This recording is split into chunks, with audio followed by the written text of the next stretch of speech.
It was supposed to be just another routine mission. We were a simple recon unit, tasked with scouting the area around the caves in the northern mountains.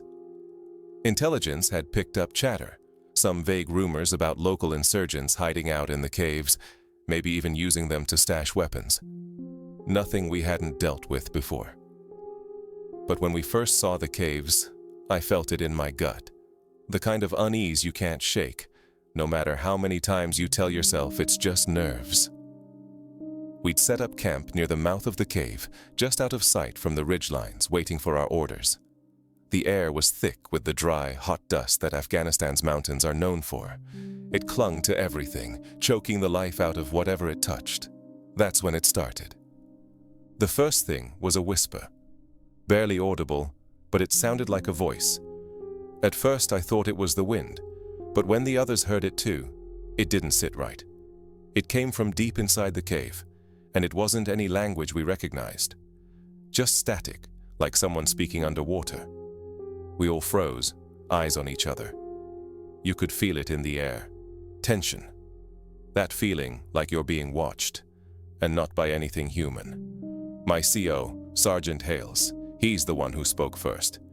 His voice was strained, like he didn't want to admit what we were all thinking. "I don't like this," he muttered, more to himself than to anyone else. But we all heard it. We were supposed to be out in the open, conducting a standard surveillance sweep, but I had a feeling this wasn't going to be a routine op. Then there was movement in the cave. We all snapped to attention. At first, I thought it was just another stray animal or a rock falling, but no, this was different. The shadows in the darkened cave shifted, like something was moving inside. We waited. And that's when it hit me. The whispering wasn't the wind. The shadows weren't animals. We weren't alone. We didn't report anything. Not yet. We were soldiers, not civilians, and you didn't send out reports on things that could be chalked up to imagination or bad weather. But there was no denying it. Something about that cave didn't sit right with any of us. The team? Just your average mix of guys. I was Sergeant Griffin, a recon specialist. The guy who'd been in the shit enough times to know that things can get real bad, real fast. Then there was Sergeant Hales, our CO, tough as nails. But he had this look in his eyes after that whisper. A look I hadn't seen before. Not from him. Private Mason was the youngest, barely out of boot camp. He wasn't handling the heat well. He was sweating buckets, but I couldn't blame him. When the temperature hits over 100 and you're hiking in full gear, you don't just feel it, you live it. Mason was a solid kid though, hard worker. We all trusted him, even if he was green. And then there was Corporal Adams. I didn't know much about him, other than that he kept to himself. Silent type. He'd seen a few things back in the States, before they shipped him out here, things I'd never ask about. But he was sharp, always the first one to pick up on stuff when the rest of us were too tired to think. We set up camp like I said, but there was no real sleep that night, not after hearing that voice. And we couldn't ignore the cave anymore. It was there, right at the edge of the mountains, staring back at us. I could feel its weight, even in the dark. You ever feel like something's watching you? But not just a pair of eyes, like something more, something ancient. We were still waiting for orders, trying to stay low, but the whisper kept coming back in my head, louder now, like it had already rooted itself inside me. My body knew we were out of our depth. That's why I suggested we check it out. Not officially, of course. No one else was going to say it, but I knew it was inevitable. We were going to have to get closer. Adams was the first one to agree with me. "We'll head up tomorrow," he said, his voice low, like he didn't want to put it into words. Sergeant Hales didn't object, but there was a shift in the air when he gave the nod. He wasn't happy about it. Neither was I. But we all knew. If we didn't check it out now, we'd be sitting ducks out here. The next morning, we geared up and headed toward the caves. We didn't know what we were walking into. The hair on the back of my neck stood up. The sound was faint, but it was there. We weren't. The trek up to the cave was hell. Not that it was anything we hadn't done before. Steep mountain paths, the ground slick from the dust and dirt mixed with sweat, all of us carrying more gear than was strictly necessary. But this felt different. My instincts were screaming at me to turn around. There was nothing to see, no reason to push further, but I couldn't shake it. None of us could. We moved in tight formation, the sun barely rising over the jagged mountain ridges. The wind had picked up, a dry howl that whipped through the rocks, kicking up dust in the air. My boots slid on loose stones. The feeling of something wrong lingered, thick like fog, even though nothing was out of the ordinary. Yet. Mason kept looking over his shoulder, shifting uneasily. He'd been quiet, but I could see the sweat beading up on his forehead, even in the cool morning air. He'd been trying to joke about the mission before, but not now. It was like whatever was in the air, it had already gotten to him. "How much farther?" Mason asked, voice tight. Hales gave a short grunt, his eyes still scanning the ridgeline. "We're close." Adams was in front, always the first to move. We followed, staying in formation as we reached the mouth of the cave. The opening was jagged, like something had torn through the rock, and it felt unnatural. Too symmetrical. Too clean for something that had been there for centuries. We didn't enter immediately. We set up a perimeter, standard protocol. Checked the area for signs of movement or enemy activity. But that unease, that feeling, didn't leave. It was heavier now, like it had attached itself to the rocks around us. I don't know why we didn't leave right there. I mean, we should have.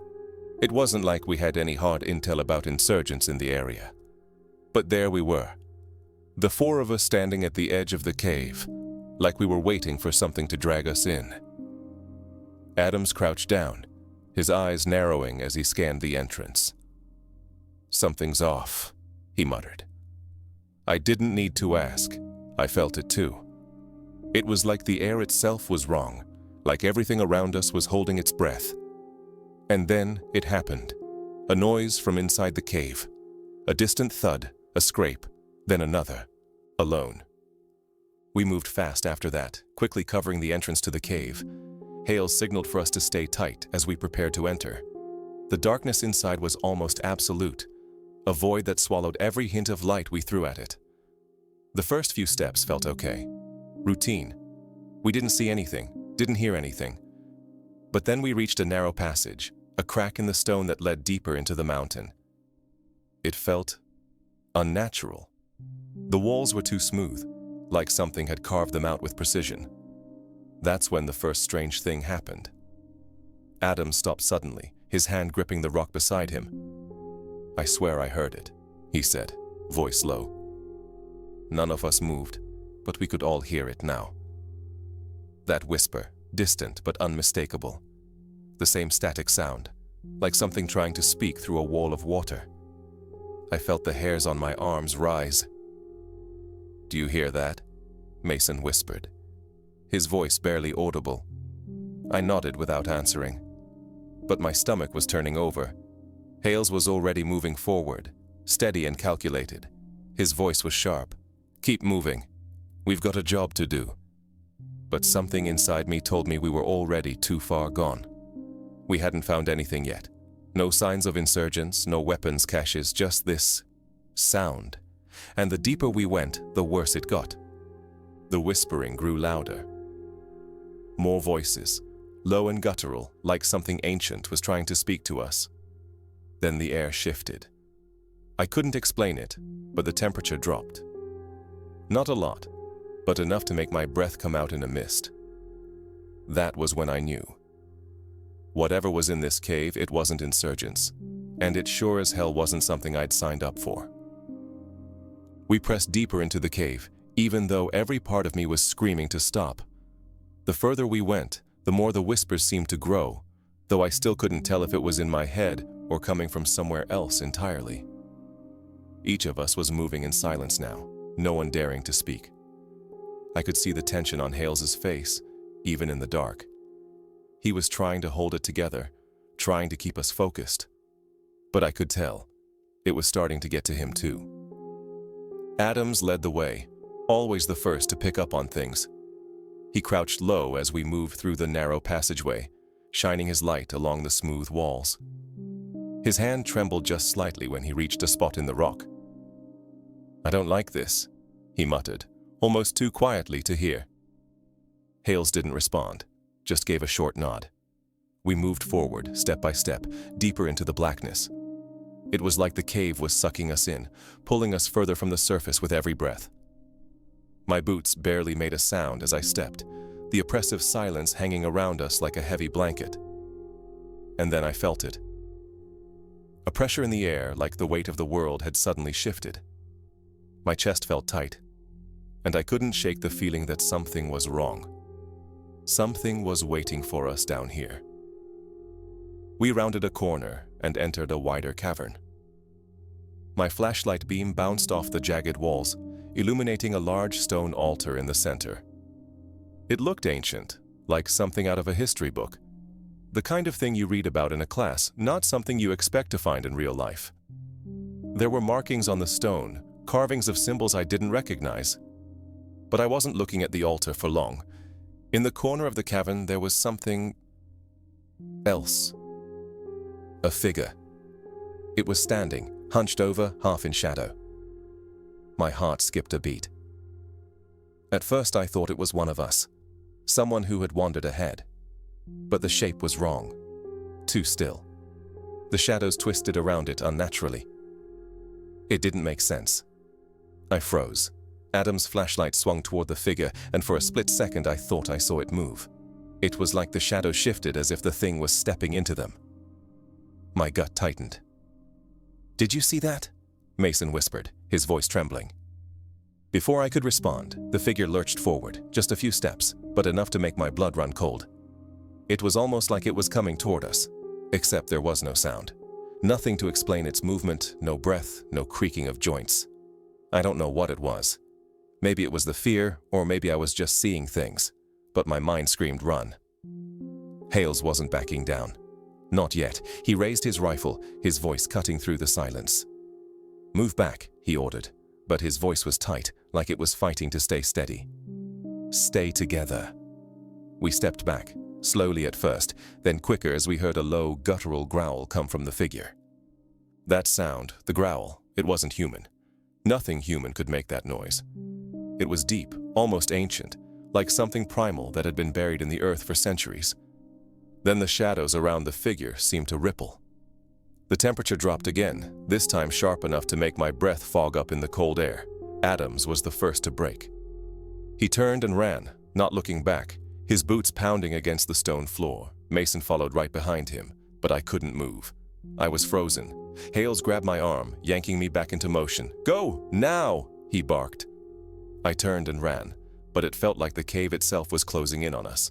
The walls seemed to grow tighter, the shadows longer, like something was chasing us. That growl echoed in the back of my mind, as if it was still following us. We didn't stop running until we reached the cave entrance. We burst out into the daylight, gasping for air. The sun hit me like a slap in the face. For a moment, I couldn't process anything, just the bright, burning light, the heat of it. I turned to look back at the cave entrance. But there was nothing there now, just the rocks and the wind. But I knew what I'd seen. Something had been in there. Something that shouldn't have been. And I wasn't sure what it wanted from us. We didn't talk much on the way back to camp. What was there to say? Hales kept his eyes on the ground, jaw clenched tight. Adams was shaking, but not like Mason.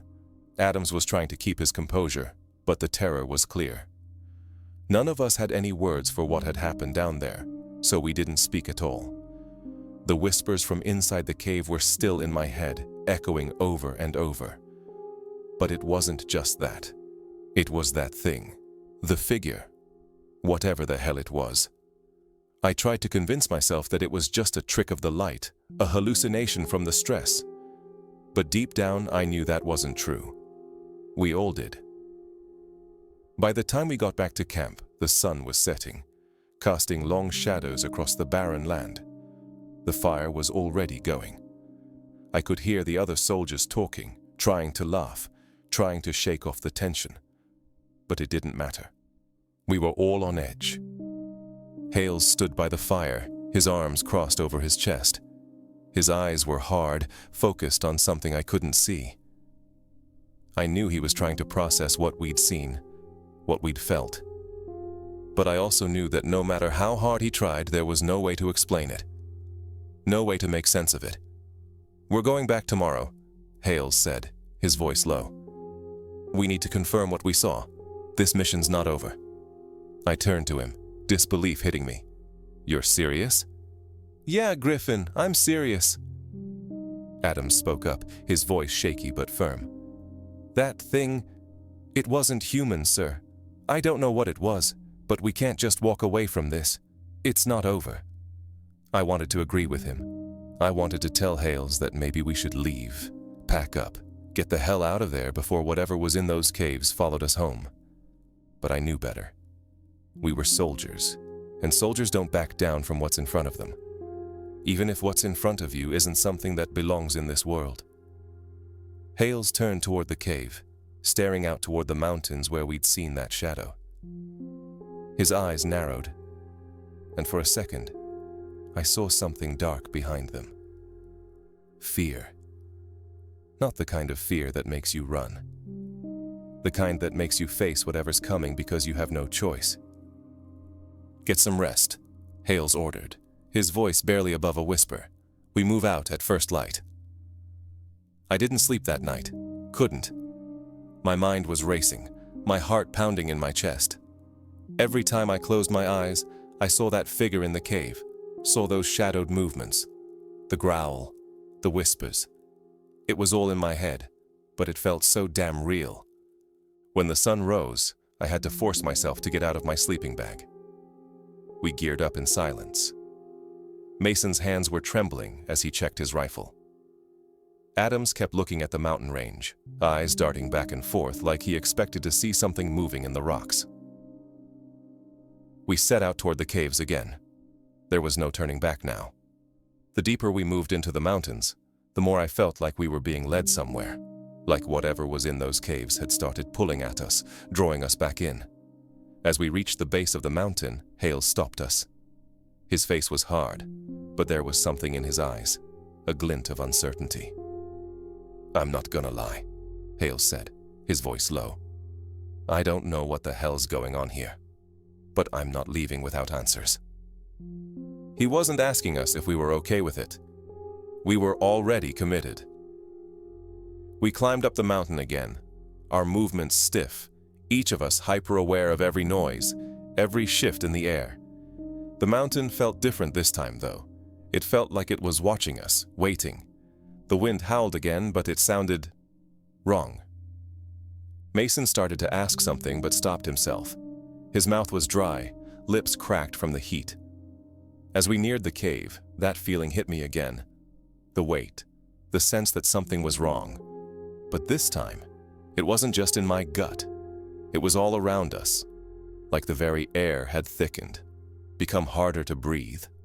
We didn't say anything, just moved forward into the darkness of the cave. It felt like stepping into another world, and that's when we heard it.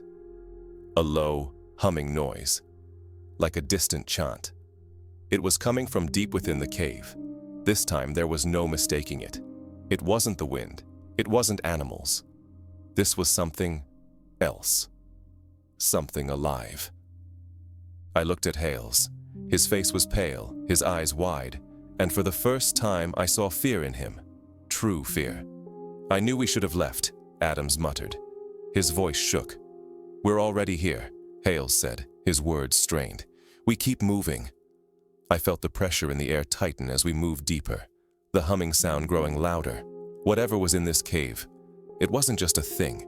It was something older than any of us, older than any history we'd ever read, and it was waking up. We crept deeper into the heart of the cave, each step echoing in the oppressive silence that surrounded us. The humming sound was louder now, almost vibrating the air around us. It wasn't just a noise, it felt alive, pulsing, like it was reaching out, trying to grab hold of something deep inside us. I wasn't sure what I expected to see, but it wasn't this. Not this thing. Ahead of us, the tunnel widened into another cavern, but this one was different. It felt like the walls were closing in on us, the darkness more complete, more suffocating. There, in the center, was the altar we'd seen before. But it wasn't just the altar now. The air around it was thick with something I can't describe, like the very stone was alive, pulsing with that low hum. At the base of the altar, there was a figure, not the one we'd seen before, but something new, something worse. It was hunched, its limbs elongated and twisted in unnatural ways. Its skin was mottled, patches of it glistening like wet stone, others dry and cracked like ancient bark. The thing's eyes, if you could call them eyes, were dark pits, voids where something once human might have been. And the mouth. It was open, too wide, filled with jagged, sharp teeth, its jaw unhinged like something out of a nightmare. And it was staring at us. The humming sound, I realized, wasn't coming from the walls or the rocks. It was coming from the creature, the thing. It was alive. It was speaking to us, or trying to. I don't know. I could feel the pressure in my chest growing, like the air was being sucked out of the room. The others were frozen, their rifles gripped tightly, but no one moved. No one spoke. The sound from the thing, soft, incomprehensible mutterings, grew louder, almost as if it were laughing at us. Mason, to my left, was shaking now, his legs visibly buckling under the weight of the horror in front of us. He opened his mouth like he was going to say something, but nothing came out. He couldn't even breathe. I glanced over at Hales, but he didn't meet my eyes.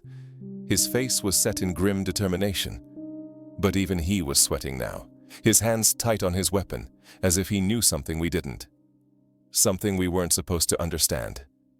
That's when it happened. The creature shifted, its body contorting in ways that shouldn't have been possible. It dragged its twisted form forward with a sickening crack of bones. The hum in the air grew louder, the ground shaking beneath our boots. I felt my ears pop, the air itself thick with a pressure I couldn't explain. "Run!" The word came from Hales, barely a whisper, but it carried more weight than any order he'd ever given. There was no hesitation, no second thoughts. His eyes were wide now, filled with a terror I had never seen from him. His hand shot out to grab Mason by the arm, yanking him backward as the thing lurched closer. I didn't need to be told twice. My legs were already in motion, my boots sliding on the uneven ground as I turned to run. Adams was right behind me, his breath ragged in my ear. I could hear Mason stumbling, his voice strangled with panic. The thing screeched, its mouth opening impossibly wide, a sound that made my bones rattle. But we weren't stopping. We couldn't. We made it back to the tunnel, back to the narrow passageway where the shadows seemed to reach out for us. My heart was pounding in my chest as I shoved past Adams, my flashlight bouncing wildly against the walls. I didn't dare look back. Mason's breathing was erratic behind me, but I could hear him stumbling, falling.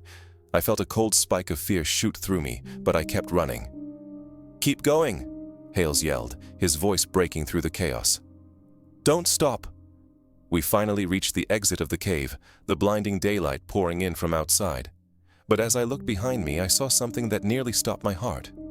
The thing, whatever it was, wasn't just in the cave. It was following us. But it wasn't running.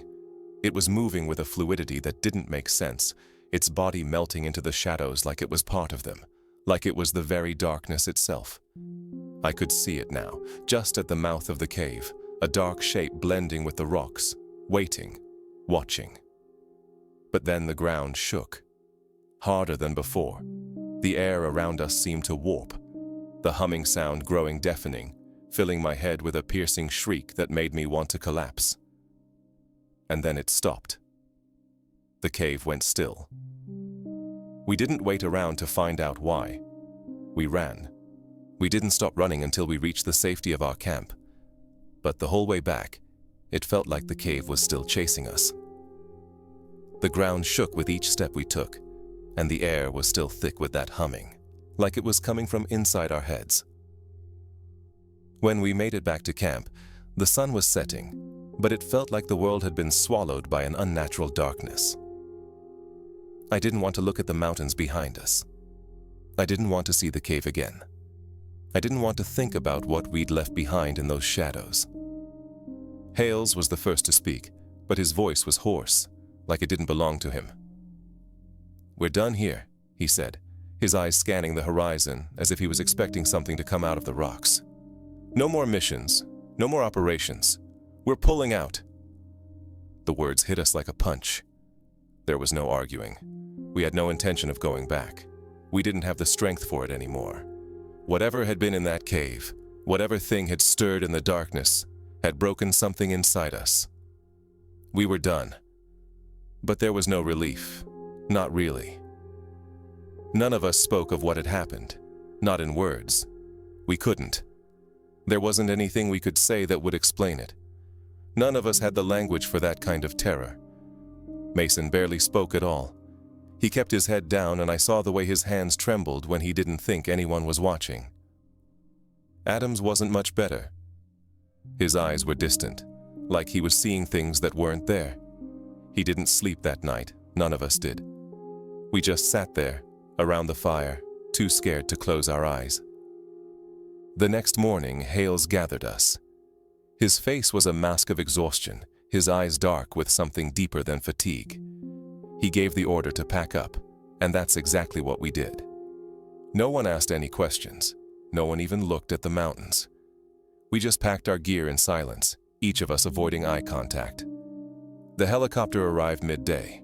We loaded up quickly, all of us wanting to leave the land of that cave behind. I think we all felt it. Whatever it was still there, watching us. The flight out was a blur. The shaking of the helicopter blades, the sound of the wind through the open doors, all of it was drowned out by the hum in my head. The thing in the cave, its presence, its whispers, it didn't stop. It never stopped. When we finally got back to base, I felt the weight of it. The relief of being out of there didn't last. No matter how far we flew, no matter how many miles we put between ourselves and that cave, I knew something had changed. We were different, all of us. Some people would say it was the stress, the environment, the heat. But I knew better. There are some things you can't explain. And no matter how hard I tried, I couldn't get rid of the feeling that whatever we had disturbed down there, it had followed us. Not physically, but inside us. Adams quit shortly after. I heard he went back home, but not to the life he once had. He became a ghost to everyone who knew him. The same went for Mason. He didn't last long. Whatever was left of him when we landed was no longer the kid who had been eager to prove himself. Hales didn't talk about it. Not to anyone. But I saw the way he looked at the mountains when he thought no one was watching. I saw the way he carried himself. A little bit broken, a little bit haunted. And me? Well, I don't talk about it either. Not to anyone. But there are nights in the silence of my own mind when I hear that hum again. It's faint. But it's there. The whispers. And I know that whatever we woke up in those caves, it's still waiting. Maybe it's not in the mountains anymore. Maybe it's somewhere else. But I've got this nagging feeling that we didn't just leave it behind. I think it's waiting for us to come back, and the worst part is, I think it's going to get what it wants.